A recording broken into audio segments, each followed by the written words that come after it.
இந்த உடம்புக்கு நம்ம உன்னதமாக நம்ம பண்ணணும்னா என்ன பண்ணணும்? இந்த உடம்புக்குள்ள இறைவனை காணணும். தன்னை எறிதல் சொல்றாங்களே அப்படின்னா என்னங்க அப்படின்னு கேட்டீங்கன்னா, நிச்சயமா இதுக்கான புரிதல் யாருக்குமே பெருசா கிடையாது. எதுக்கு நான் அது தேடணும்? என்னதான் தெரியுங்களாங்க, என் பேர் இது, என் ஊர் இது, எங்க அப்பா அம்மா இது, அவ்வளவுதான். இதுக்கு மேல நான் தெரிஞ்சு என்ன பண்ணணும்? எதுக்கு நான் தெரிஞ்சு என்ன பண்ண போறேன்? என் பேர் இது, என் ஊர் இது, எங்க அப்பா அம்மா பேர் இது, நான் இந்த வேலை செய்யறேன், என்னுடைய குடும்பம் இது, இந்த ஊர்ல நான் வசிக்கிறேன், அங்க இருந்தேன், இந்த ஊர்ல இருந்தேன், இந்த ஊர்ல வந்துட்டேன். இதுதான் உங்களுடைய தகவல் மட்டும். இது மட்டும் தானே உங்களுடைய தகவல். நிச்சயமா இது கிடையாது. இது மட்டுமே ஒரு பொழுதும் நினைக்கிறவங்க, சந்தோஷமா இருக்கிறவங்க இருந்துங்க. தாராளமா அவங்களுக்கு இந்த பதிவுலாம் கிடையாது, இந்த ஆன்மீகம் தேவை கிடையாது. தாராளமா உங்களுடைய மெட்டீரியல் லைஃப்ல, பொருளியல் வாழ்க்கையில தாராளமா நீங்க வாழ்ந்துடலாம். எனக்கு இவ்வளவுதான், எனக்கு இது போதும். இப்போதைக்கு இந்த பிரிவில் நான் வந்ததை நிம்மதியாக அனுபவிச்சுட்டு போகணும். வந்தோமா ஒரு தேட்டருக்கு படம் பார்க்க போறோம், படத்தை நிம்மதியாக பார்த்துட்டு நிம்மதியாக வெளியே வர வேண்டியது தானே அப்படின்றதுக்குள்ள தாராளமா நீங்க பெருசா நீங்க ஆன்மீகத்தை, இந்த யோகம், தன்னை எறிதல் உங்களுக்கு தேவைப்படாது. இதையும் தாண்டி நான் எங்கிருந்து வந்தேன், எதுக்காக இப்படி பிறகுறோம், வளர்றோம், வாழ்றோம், சாப்பிட்றோம், தூங்குறோம், கல்யாணம் பண்றோம், குழந்தை பார்க்குறோம், இறந்து போயிடுறோம். இதே இது சலிப்பு வரலையா? சலிப்பு இல்லையா? ஒருத்தருக்கு நடந்தா பரவாயில்ல, 2 பேருக்கு நடந்தா பரவாயில்ல. தலைமுறையா இதே மாதிரி நடந்துட்டு வருது. நம்ம தாத்தா இருந்தாரு, அப்பா இருந்தாங்க, நம்ம இறக்க போறோம், நம்ம பிள்ளைங்க இறக்க போகுது. என்ன முடிவு இல்லையா? பிறந்ததெல்லாம் ஒரு காலத்துல இறந்தா ஆகணும். எதுக்காக இதெல்லாம் நடக்குது? இந்த ரொட்டேஷன் லைஃப். நீங்க உங்களுடைய ஒரிஜினாலிட்டி எது, உங்களுடைய தன்மை எது? முக்கியமா இந்த மாதிரி பதில்களுக்கு விடை தெரிகிறது மட்டும்தான் உண்மையான தேடல், உண்மையான ஆன்மீகம், உண்மையான பதிவு. அதை விட்டுட்டு எல்லாருமே பண்றாங்க, நான் அந்த வழியில போறேன். செம்மறி ஆடு கூட்டம் போகும்ல, ஒன்று பின்னாடி அவங்கள பவி, அவங்க வேலைக்கிழமை சாப்பிட மாட்டாங்க, இனிமேல் நம்மளும் சாப்பிடக்கூடாதுங்க. பக்கத்து வீட்டில் திங்கக்கிழமை சாப்பிட மாட்டாங்க, இனிமேல் நம்மளும் சாப்பிடக்கூடாது. இதெல்லாம் என்ன ஒரு அற்பமான விஷயமா இல்லை? உங்க அறிவுக்கு எட்டுதா? கோயிலுக்கு போய் எல்லாரும் கும்பிடுறாங்க, நீங்க கும்பிடுறீங்களே, உங்க கண்ணு கடவுள் தெரியுதா? இல்லைங்க, உங்களுக்கு தெரியலன்னா தெரியலன்னு சொல்லுங்க. என் கண்ணு கடவுள் தான், கல்லு தான் தெரியுது, கடவுள் தெரியல. என் கண்ணுக்கு ஒரு ஐம்பொன்ல ஒரு சிலை தான் தெரியுது, ஒரு மெட்டீரியல் தான் தெரியுது, சூளை தான் தெரியுது. கடவுள்னா இவ்வளவுதானே கடவுள்? அந்த கல்லு தானே கடவுள்.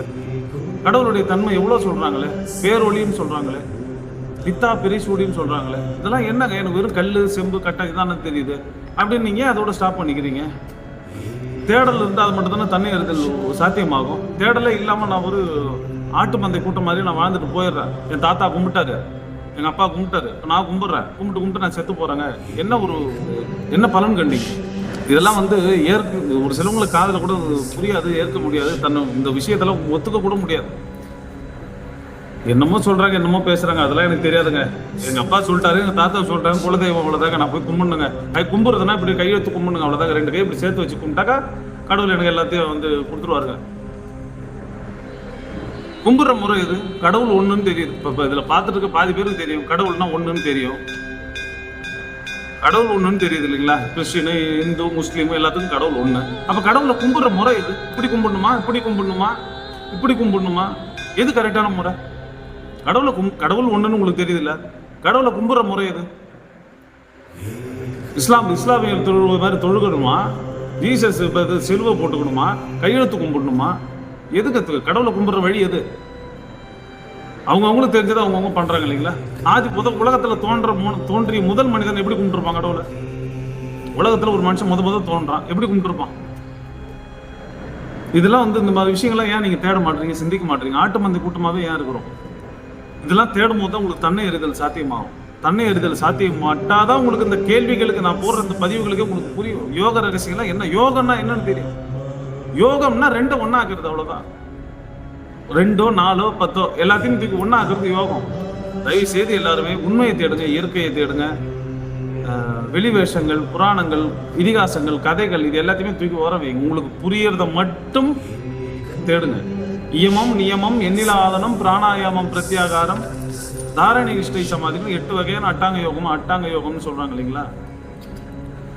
இயமம்னா இயல்பை முதல்ல புரிஞ்சுக்கோங்க. இயல்புனா என்னன்னு தெரிஞ்சுக்கோங்க. இயல்பா இருக்கிறது மட்டும்தான். இயல்பை தெரிஞ்சுக்கோங்களேன். எது சரியான முறை, கடவுளை எப்படிதான் கும்பிடுறது, இந்த மாதிரி உண்மையான விஷயங்கள் நிறைய தேடுங்க. சரி, ஓகே.